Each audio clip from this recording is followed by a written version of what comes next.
From Storm Tracker 6, this is Forecast First, sponsored by Auto Owners Insurance. Simple human sense. We saw a cloudy day and we're going to continue to see some clouds into the forecast for tonight. We're also noticing that temperatures are still a little bit mild. 84 degrees in Lansing and Grand Ledge, as well as Jackson. Hillsdale, you're at 85 degrees. Now you're probably thinking, where were all those storms? They moved to the east of us and we just didn't see anything because all those ingredients didn't come together perfectly for this evening. We're going to continue to see just a little bit more clouds, and then eventually we will see some clearing overnight and even into the day tomorrow, with temperatures falling back down into the 60s for tonight with those partly cloudy skies. All the full details coming up in just a little bit. 6 News at 6 starts right now. WLNS is here for you, celebrating 75 years of bringing you the news with 6 News at 6. President Trump and the First Lady touring the devastation in Texas caused by the deadly flash flooding that happened more than a week ago. It's our top story at 6. Thanks for joining us. I'm Rachel Ramsey. While in Texas, the president defended the emergency response to the disaster as the search for victims continued. Karen Waugh is here for you now with the latest on those search efforts. In Kerr County, Texas, it's been 9 days since deadly flash floods hit the region. It's been a week since rescuers found the last survivor. Coast Guard pilot Ian Hopper saved 165 people on day 1 with a team airlifting campers out of Camp Mystic. He remembers one girl in particular. She's got tears running down her face, and she's scared. Clearly, she may have just lost her sisters. She may have just lost her friends. And I turn around and I give her a thumbs up. And at that moment, I knew that I wasn't just moving people from one place to another, but I felt like a dad that was rescuing my daughters. Across the state, more than 120 people are dead and more than 170 missing. Don White and his dog Socks have helped find several bodies. There's really no place to walk on the riverbanks, so you're sliding up and down, you're holding branches to keep out of the water. In Kerrville, community members gather at this memorial to mourn and honor the victims. You weep about the kids and just like the parents and what they are going through. During his visit to the region, President Trump was asked if emergency alerts could have been improved. Only a very evil person would ask a question like that. While some residents demand accountability, this community has come together, stronger despite this tragedy. The whole country standing behind the message of Hill Country Strong. Karen Waugh, CBS News, Kerrville, Texas. This weekend marks 1 year since President Trump was nearly assassinated. A bullet grazed his ear on July 13th, 2024 at a rally in Butler, Pennsylvania. Let me get my shoes on. Hold on, your head is bloody. So we gotta move to the bus.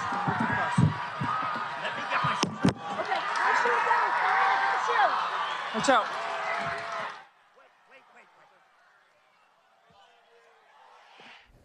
This assassination attempt ended up taking the life of a former fire chief and critically injured 2 others. The man who officials say was responsible for the shooting was killed by Secret Service seconds after opening fire.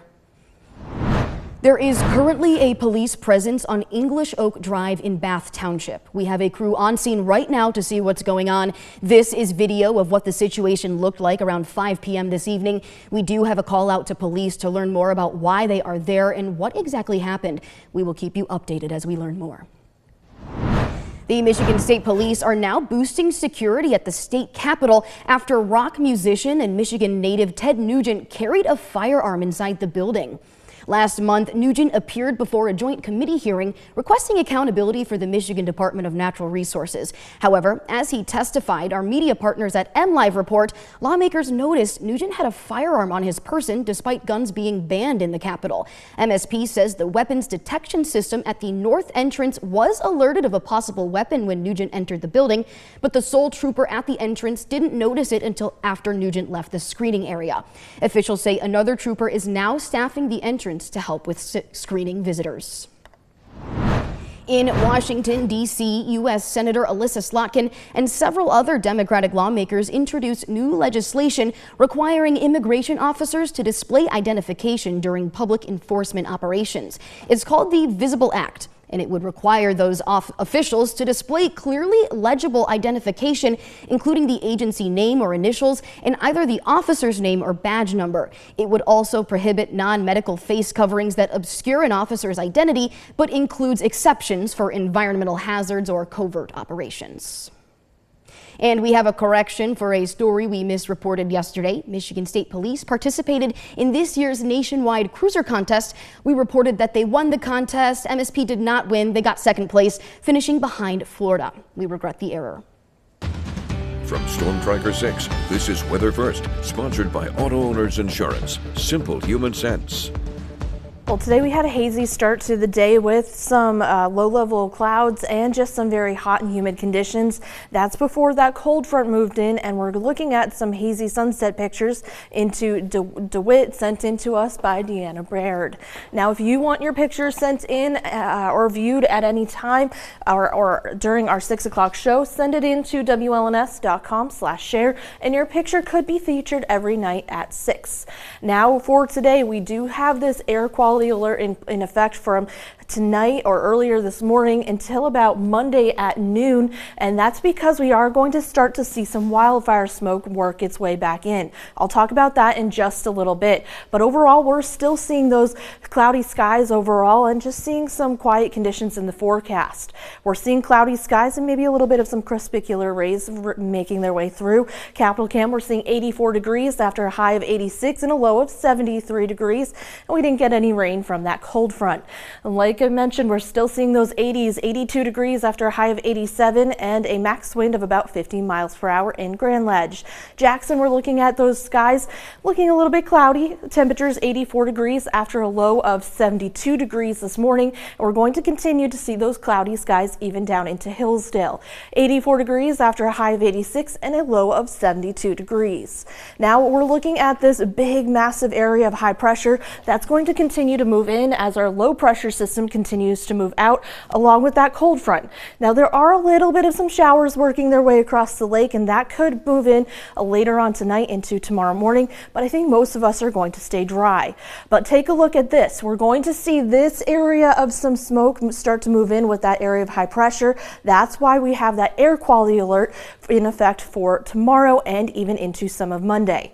Bringing it back home to Michigan, we're just seeing those cloudy skies right now, and we're going to continue to see partly cloudy skies for tonight. That's as that cold front continues to move to the east.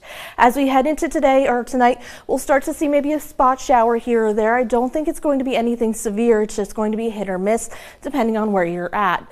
Now those skies will remain partly to mostly cloudy for tonight and for the start of tomorrow, but as we head into the afternoon and evening, we'll continue to see some nice conditions in the forecast for tomorrow. Tonight temperatures are going to be into the 60s, around 67 degrees with mostly cloudy skies. For the day tomorrow, we'll continue to see those temperatures right around average into the 80s with comfortable conditions, but those heat and humidity values are going to increase as we head into the next couple of days. We do have a good day for Monday and Tuesday. It's just as we head into Wednesday and Thursday that the chance for those scattered showers and storms return, and some of them could be on the stronger side, so keep an eye on our forecast over the next couple of days as we keep an eye on what will happen on Wednesday and Thursday. Okay, got it. Yeah, that humidity has been heavy. Yeah. To say the least. It just feels like you're stepping outside into Florida. Bingo. Yeah, thank you for the updates, Kelsey. And we will hear from creators and cosplayers from the Capital City Comic Con after the break, so stay tuned. 6 News at 6 will be right back.